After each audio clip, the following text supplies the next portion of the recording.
Sustainable You is a casual, interactive, yet informative series detailing and cataloging the sustainability experience.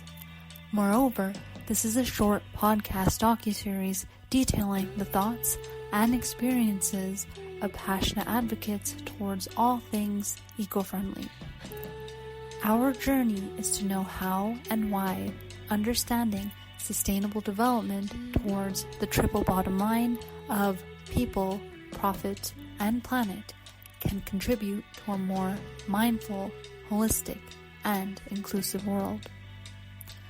Specifically, this podcast showcases what makes you a changemaker, innovator, and transformer as you tackle sustainability challenges for current and future generations to resolve those so-called wicked problems.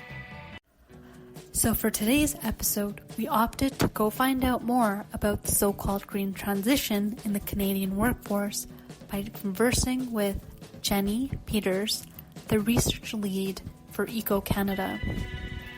If anything, this is quintessential for enabling a skilled workforce for the environmental sector to ensure a net zero future by 2050. Eco Canada is an environmental steward for the Canadian environmental sector. It does so by championing initiatives such as promoting sustainable economic growth and by supporting innovative labor solutions that will foster a new era of climate change advocacy across Canada. For example, through educational seminars, workshops, and professional environmental designations.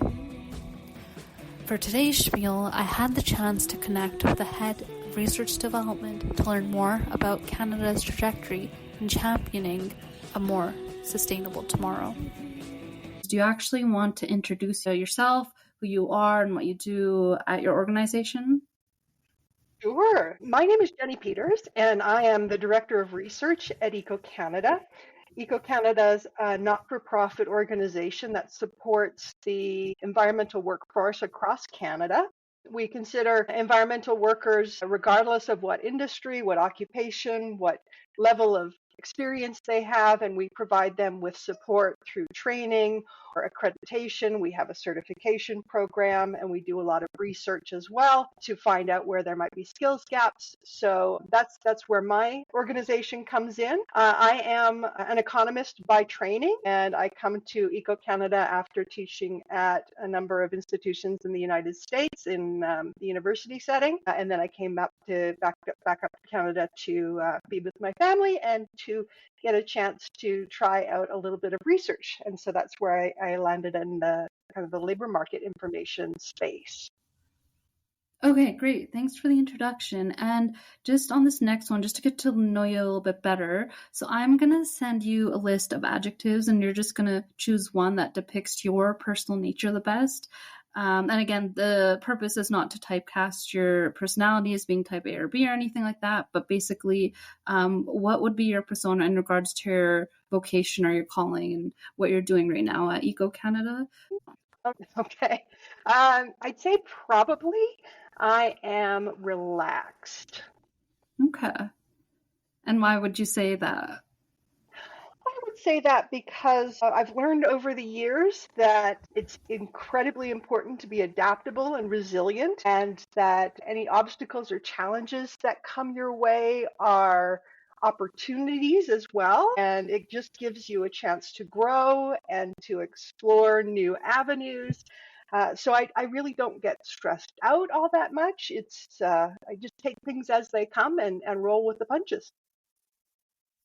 Okay, great. And just in regards to that, what makes you uncertain and what makes you curious?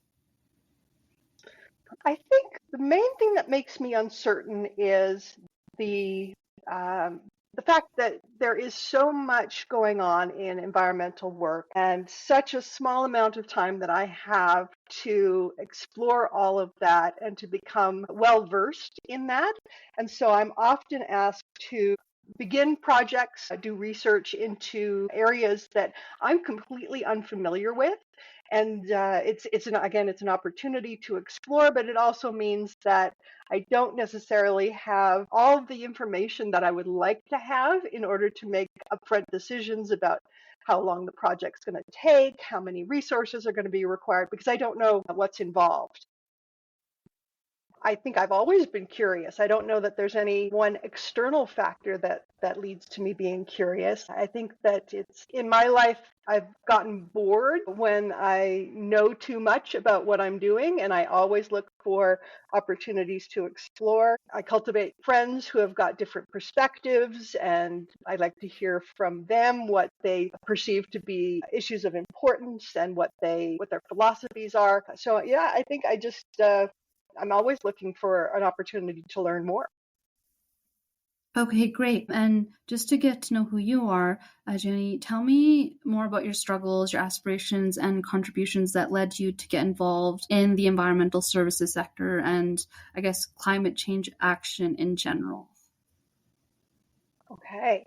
Well, I think that, as I mentioned earlier, I have a background in economics. And while not everyone thinks of economics as a discipline that's related closely to environmental protection and sustainability, the truth is economics is a field of study where we try to find out the best way to allocate the scarce resources that we have here on Earth. Economic decision making is about costs and benefits, and we don't want to move forward on a new initiative or a new business or consume a new product if the costs outweigh the benefits, if we're using up more resources than we're getting as our outputs. So it's a natural evolution from my perspective. I think where my biggest challenge came in was that I didn't study a lot in the way of labor economics. My background was in energy and environmental economics with a little bit of regulation thrown in there as well. But when I came back up to Canada, the job opportunities were mostly available in the labor market space, the labor information space. So I had to kind of bone up on that when I joined, and I had to be able to convince the employers that I was going to work for that my background, despite not having a strong labor economics background, was going to provide me with the information that I needed in order to be able to work in that field. I think another challenge was moving from an academic setting. When I was working in the US at the university level, it's a very different type of job than it is when you come to work for an organization with a more research flavor or even a more business flavor. In the academic setting, you're often working independently. You set your own hours, except for the courses that you're teaching. You get to make decisions about what to include in the courses and what not to include, how to design the curriculum. And so there's a lot of independence there. When I moved into a business setting, it was an evolution, moving into more teamwork and moving into a setting where I was working with people with different backgrounds and different skill sets, and learning to delegate and learning to leverage everybody's best efforts and not having to take everything on myself. So that was a bit of an evolution for me. Okay, great. Thanks for sharing. And what would you say are the most important personal satisfactions and dissatisfactions connected with the sustainability sector, especially when it comes to the green workforce and climate action, again, activism, maybe advocacy? So I guess, what do you find the most satisfying? What do you find the most challenging? Do you want to talk more about that? Sure. So I find it very satisfying in the environmental space and in the sustainability space. It's very innovative. The work that is being done is problem solving. We know that we've got tailings coming out of mines or oil and gas installations, and we have to figure out the best way in order to be able to protect the environment from any of those tailing impacts. That requires research, it requires innovation, it requires creativity and risk taking. And I find that very exciting. The same thing is true in the climate change space. There's a lot of work being done to evolve the measurement of emissions, the reporting of emissions, the new ways to help reduce emissions going forward. It's a very exciting place to be in terms of an industry. It's evolving quickly. You got to keep on your toes in order to be able to work in this space. And it gives opportunities to individuals to really express their strengths, make that a real career where they get a lot of excitement and a lot of self-satisfaction out of that. I think in terms of challenges in this sustainability space, I think I find it a little bit challenging when individuals are not necessarily open to hearing other people's perspectives on the costs and benefits of various different initiatives that are being proposed. Is in many cases a lot of politics involved, and individuals are often quite wedded to their own perspective and don't want to consider the possibility that other points of view might be valid or might be actually beneficial in order to help resolve the climate change concerns. So I think that's one area where I find it a little bit challenging is kind of navigating and moderating and facilitating discussions amongst people who are of very different backgrounds. They're not always open to listening to each other. Yeah, interesting. And what motivates you to continue in this field or pursue this initiative? Because I know you just mentioned this resistance to change and maybe kind of dealing with this diverse palette of stakeholders and conflicting viewpoints. So is there like what's the motivational aspect that I guess keeps you in the field?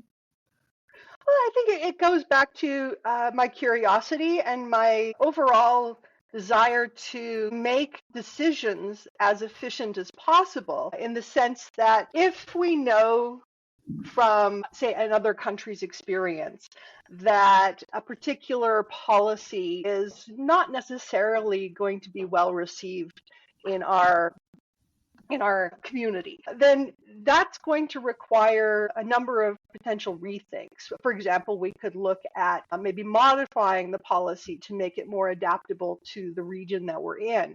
It could be a matter of engaging the stakeholders and listening to what their concerns are, and then helping to address those concerns through the policy development or through the initiative itself. What I like about the work that's going on in Canada today is that we are aware of all of the various implications of industrial production and resource development. We are aware that it has impacts on social, cultural, environmental aspects of Canada. And we do try to do the best we can in terms of capturing what those impacts are and making the best decisions we can. Again, the idea that it's a cost-benefit analysis, there are going to be costs to any industrial production, any economic growth that we encounter, as well as benefits. And so the challenge then becomes,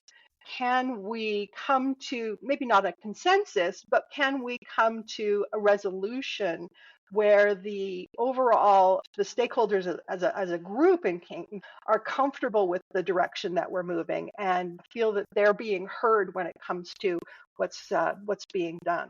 So I think part of the benefit of working at EcoCanada is that we get to hear from all of these various different stakeholders. We're a very independent organization. We work with environmental workers who their entire business is cleaning up after heavy industry. And so they, from their business perspective, would like to see heavy industry continue and move forward. And we also work with individuals who have a very different perspective on heavy industry and would like to see heavy industry, say, reduced in terms of the level of activity in Canada. So we hear all of these different perspectives and we get a sense of what's bringing people to the table.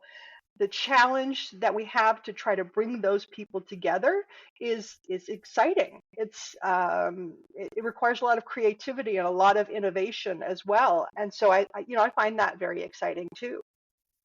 Hey, no, it's really interesting. And just to get to know you a little bit more, I actually want to ask your definition of what sustainable development is. So what do you think from your perspective sustainability is, and how do you personally view it within environmentalism and climate action, especially within the green workforce? Okay. Well, I think probably the best way to capture my perspective is as a realist.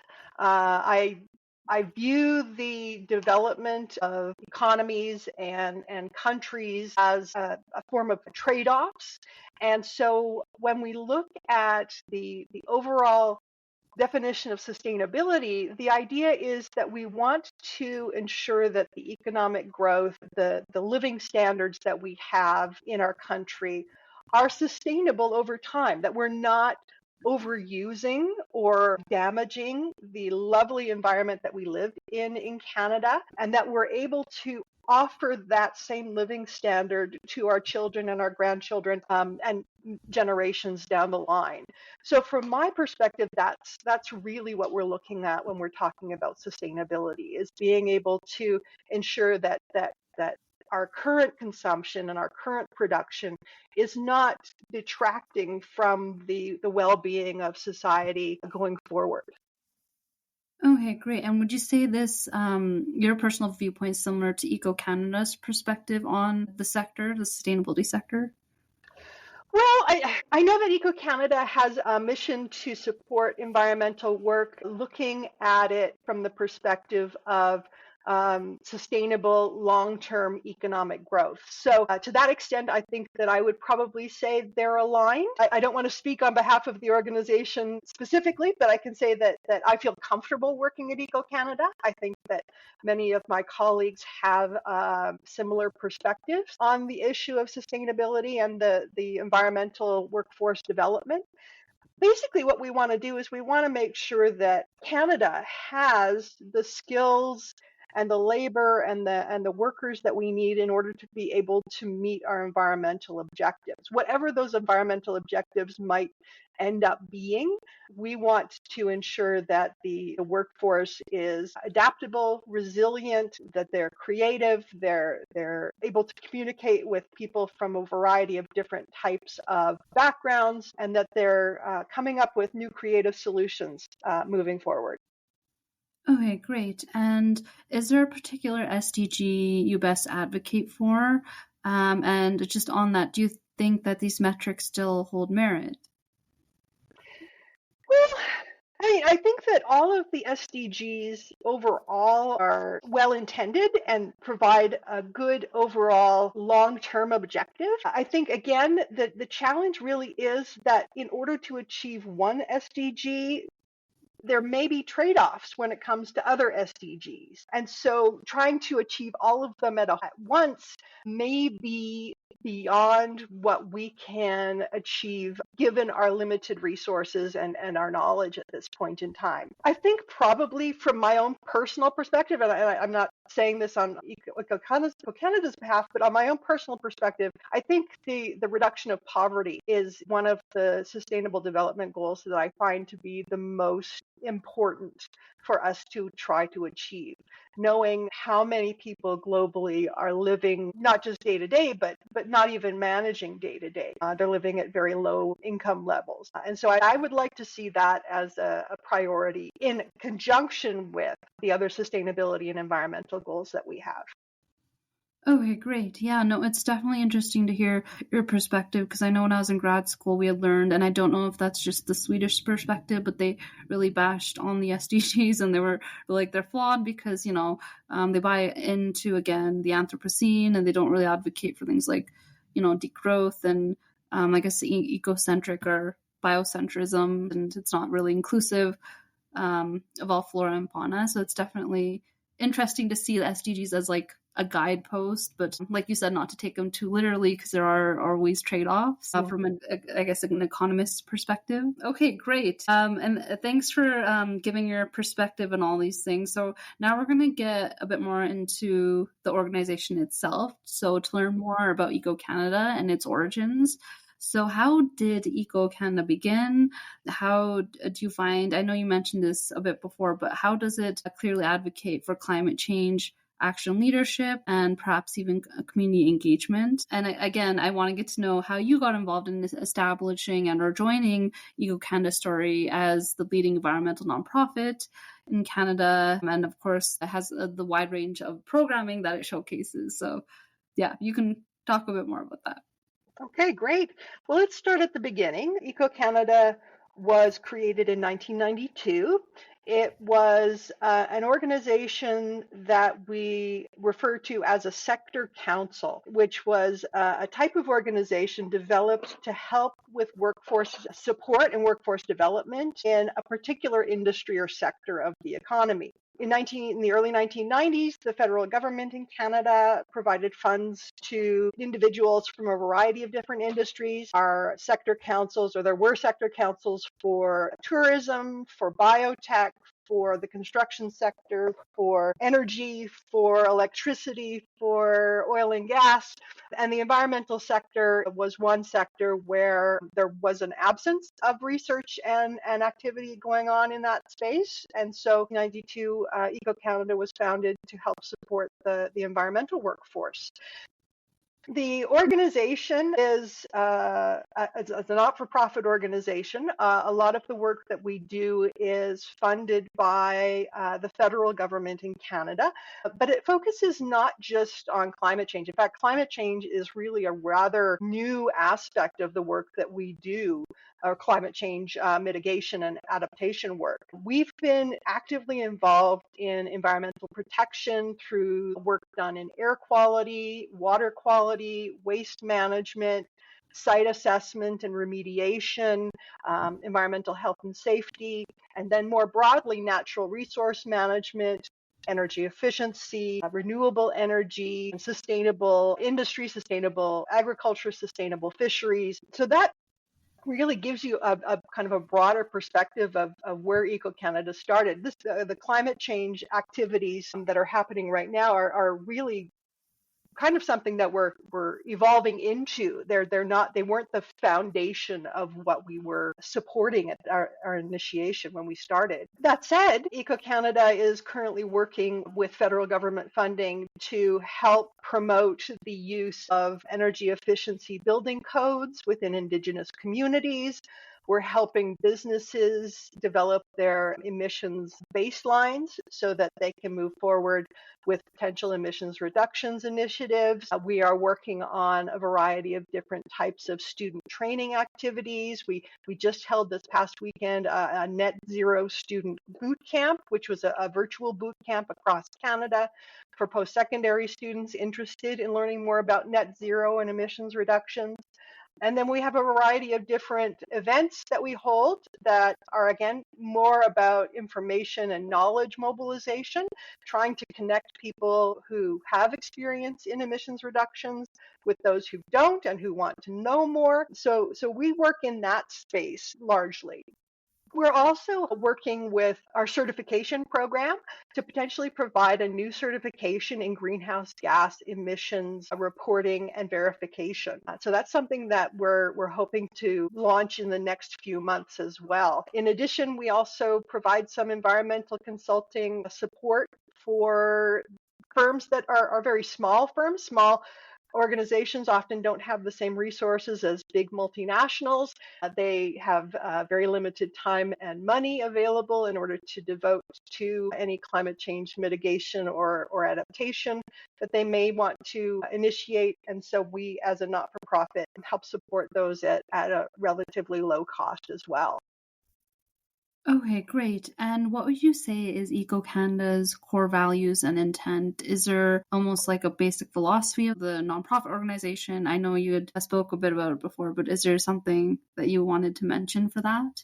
So our vision is to create the world's leading environmental workforce in Canada. And we do that by recognizing that environmental work is apparent and is part and parcel of all industry activities, whether we're talking about traditional natural resource development. In fact, one of the things that many people don't know is that the province of Alberta, while we're oil and gas eccentric, as I suppose some people would say, we have a very strong oil and gas industry. It's in part because we have a strong oil and gas industry that we have so many environmental professionals in Alberta. We've got people who have been working hard for decades to help to mitigate the environmental impacts of oil and gas extraction and refining, to ensure that the products that we're producing have a limited impact on the infrastructure, on the biodiversity in the area. And so we have there's actually a lot of innovation and a lot of research and a lot of leadership in the traditional energy sector. That knowledge is being transferred to other industries to help them become more, I guess, climate friendly moving forward. From EcoCanada's perspective, we maintain independence, political independence. We don't advocate for any particular policies or any particular governments. We are supporting the environmental workers wherever they are, and we don't worry too much about what the political climate is, except to account for that when it comes to where we need to put our resources. The movement towards greater climate change activity in Canada over the last 5-10 years has told us that we need to devote more of our resources to ensuring that the workers that are needed for those activities are well trained and capable of doing that work, and that they're available. So that's where we put our efforts. We follow what the environmental activities, where the environmental activities are going, and we work to make sure that the environmental workforce is there and prepared to do the job. Okay, great. Thanks for sharing. That's really insightful. And just for our listeners out there, as you know, EcoCanada is a steward for the Canadian environmental workforce, and as Geni has mentioned, aims to bolster Canada's environmental sector. It does so by championing initiatives such as promoting sustainable economic growth, prioritizing environmental best practices, and supporting innovative workforce solutions and protocols. Again, that will foster a new era, not just in climate change advocacy across Canada, but as I learned today, across a wide range of initiatives. So just on this next question, so what burgeoning problems do you foresee in the environmental services industry as Canada makes a transition towards net zero emissions by 2050, just from, I guess, a researcher's perspective?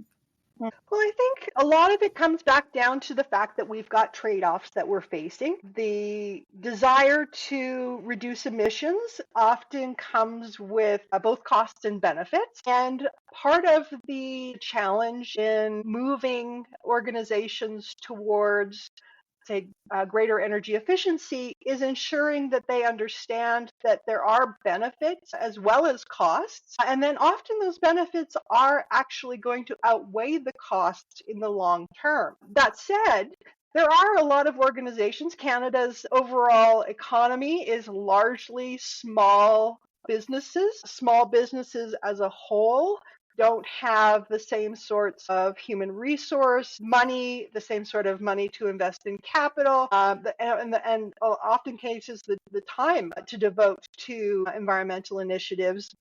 And so what they do is they kind of work towards environmental goals a little bit more slowly than some of the larger multinational organizations that we hear of in the news. And they often need greater support in the form of initial funds up front so that they can try new technology on a risk-free basis. They also need, in terms of support, knowledge support. I mean, a small businessman or a small businesswoman is an expert in their business. They're not an expert in climate change. They're not an expert in environmental protection. And so they rely on consultants largely in order to be able to get the information that they need. When those consultants are charging $300 an hour, that can be out of the range of a small business's operating revenues. And so that's another area where I think the environmental workforce and the knowledge of let me back up a bit. The types of resources that are going to be needed in order to support these organizations going forward is going to be quite large. And I think that we're going to want to, take into account the fact that each time we ask a small business to spend a little bit of extra time on climate change initiatives, we're taking away from their opportunity to potentially earn revenues in that particular period of time. So again, we're just recognizing these trade-offs that we're facing. No, I think that's a very valid point that you're making, that a lot of the resources, knowledge and networks are and like the access and participation to them are not necessarily for like the small business owners and the SMEs who tend to be the change makers, and they tend to be the innovators. But it's, again, these big conglomerates or corporations that tend to have access to these advanced technologies. So I think it's great that EcoCanada is almost bolstering the people, like, I guess, in the middle that don't necessarily have access, to advocate for themselves. I like how you're ending off on the note of being open to exploring the possibilities, which I think is why I kind of started this podcast as well. So thank you again for participating in Sustainable You. Thank you again, Geni. Thanks so much for tuning in to yet another eye-opening episode of Sustainable You. Again, this is an extraordinary and engaging info series whose purpose is to make sustainable development and sustainability accessible to the average person in their quest to quench their knowledge on environmentalism. Be sure to leave your feedback by liking this week's released edition and by subscribing to this podcast. Again, any love from our followers is much appreciated. Signing off until next time.